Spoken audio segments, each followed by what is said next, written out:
हरियाणा पंचायत चुनाव के दूसरे चरण में रेवाड़ी जिला परिषद उम्मीदवार द्वारा चुनाव चिन्ह मिलने के निर्धारित समय से पहले ही चुनाव चिन्ह के पोस्टर बैनर छपवाने का मामला सामने आया है।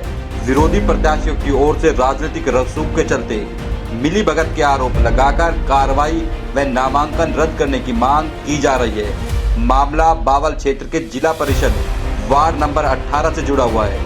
हालांकि सहायक returning officer ADC Swapnil Patil ने पूरे मामले की निष्पक्ष जांच कर कार्रवाई की बात कही है, लेकिन बड़ा सवाल है कि आखिर 9 घंटे पहले किस तरह से प्रत्याशी को चुनाव चिन्ह की सूचना मिल गई, इसका भी जवाब मिलना जरूरी है।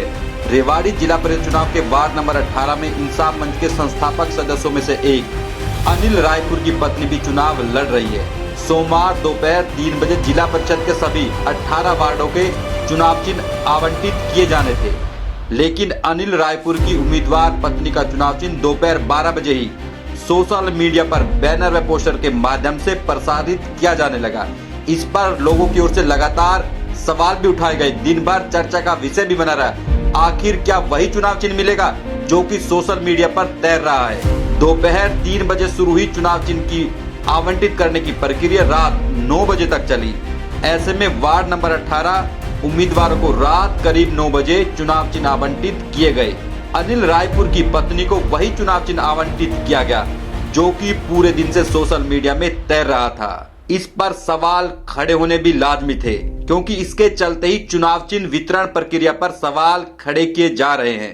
प्रत्याशियों ने तो यहाँ तक आरोप लगाए कि राजनीतिक रसूख के चलते भेदभाव किया जा रहा है। ऐसे में कार्रवाई कर नामांकन रद्द किया जाना चाहिए। वार्ड 18 में विरोधी प्रत्याशी सुदेश देवी पत्नी नरेंद्र थानेदार व प्रत्याशी पति सत्येंद्र झाबुआ की ओर से चुनाव आवंटन प्रणाली में भेदभाव का आरोप लगाते हुए नामांकन रद्द करने की मांग की गई है। अब देखना होगा कि निर्वाचन आयोग इस पूरे मसले पर क्या करता है, लेकिन माना यह जा रहा है कि इस मसले पर आचार संहिता उल्लंघन का डंडा अनिल रायपुर की पत्नी पर चल सकता है। ऐसे में सवाल यही खड़ा होता है कि जिस तरह से 9 घंटे पहले चुनाव चिन्ह की सूचना मिल गई, क्या ऐसे में कार्रवाई निष्पक्ष रूप से हो पाएगी या फिर एक बार फिर से कार्रवाई के नाम पर मैच खाना पूर्ति कर दी जाएगी, यह भी देखने वाली बात रहेगी। सबसे पहले तो पूरा जानना चाहेंगे आपको क्या संदेश मिला है और कौन से वार्ड से हैं आप? नमस्कार जी, मैं सुदेश देवी, वाइफ ऑफ नरेंद्र थानेदार गांव झाबुआ, वार्ड नंबर 18 से उम्मीदवार कि सुबह से वायरल हो रहा था आपके जो विरोधी है उसको पहले से उनको पता था कि उसको जीत मिलने वाली है, क्या उनको मिला है और क्या कुछ कहना चाहेंगे आप इस बारे में? ऐसा तो किसी को कुछ पता नहीं था, क्योंकि सिंबल अभी मिला है सबको एक ही टाइम पे 8:30 पौने 9 बजे हम सबको जी। तो अब ये तो प्रशासन ही जाने कि उनको कैसे पता चला कि उनको जीत ही मिलेगा। नहीं, आप किस तरह से 9 घंटे पहले जिस तरह सिंबल अलॉट होना कहीं न कहीं लगता है कि ये एक राजनीतिक कहीं ना कहीं एक रसूख के तहत प्रशासन ने उनको बता दिया पहले से? ऐसा ही लगता है कि प्रशासन और वो शायद मिले हुए हों कि उनको कैसे पता चला कि उनको जीपी चाहिए और जीपी मिली है। वो इंसाफ मंच के भी जो है कुछ संस्थापक सदस्य में हैं, तो कहीं लगता है कि उसका जो रसूख है वो भी कहीं काम आया? जी, मैंने अंदर सर को बोला है तो उन्होंने कहा है कि सख्त कार्रवाई होगी इस मैटर में। नहीं, पूरा मामला संज्ञान में होने के बावजूद तब भी जीप दे दी गई। क्या आपका क्या उम्मीद लगती है कि कार्रवाई इसमें हो पाएगी?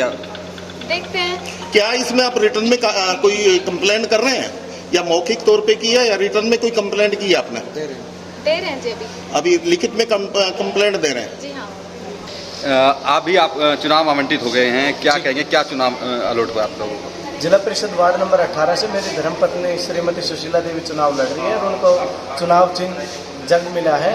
और मैं यही निवेदन और अपील करता हूं वार्ड नंबर 18 के सभी मतदाताओं से कि जग के निशान पर श्रीमती सुशीला देवी को आने वाली 9 तारीख को वोट देकर उन्हें सफल बनाएं और विजय बनाएं।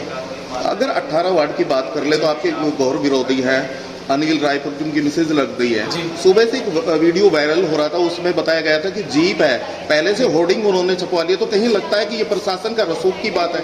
उन्होंने आदर्श आचार संहिता का उल्लंघन किया है और इस पर हम प्रशासन से आग्रह और अनुरोध करते हैं कि उन पर सख्त से सख्त कार्रवाई की जाए और उनकी क्या मिली भगत है, उनको किस हिसाब से जब तक चुनाव आवंटन नहीं हुआ था उससे पहले उन्होंने किस हिसाब से होर्डिंग छपवा दिए थे, ये संदेह का दायरे में है और उन पर आवश्यक कार्रवाई होनी चाहिए और उनका चुनाव नामांकन रद्द होना चाहिए। क्या आपको लगता है कि मिली भगत के चलते प्रशासन की मिली भगत थी इसमें? कुछ ना कुछ लगता तो ऐसा ही है। बाकी जो हम निर्वाचन अधिकारी उपायुक्त महोदय जी से निवेदन करते हैं कि इसकी निष्पक्ष जांच कर उन पर आवश्यक कार्रवाई जो बनती है वो आवश्यक कार्रवाई करी जाए। कोई शिकायत भी दी है क्या आप लोगों ने इसको लेकर? हाँ, निश्चित तौर पर हमने ईमेल के माध्यम से माननीय उपायुक्त महोदय को शिकायत दी है इसके मामले में। हम प्रदेश चुनाव आयोग को पुनः शिकायत भेजेंगे। सर, आज नामांकन वापसी का भी आखिरी दिन था और चुनाव चिन्ह भी आवंटित हो गए हैं, तो क्या प्रोसेस रहा और कितने अभी चुनावी उम्मीदवार कितने मैदान में हैं अभी? टोटल हमारे पास नामांकन आए थे 166, उसमें से 33 नामांकन जो है वो वापस हुए हैं।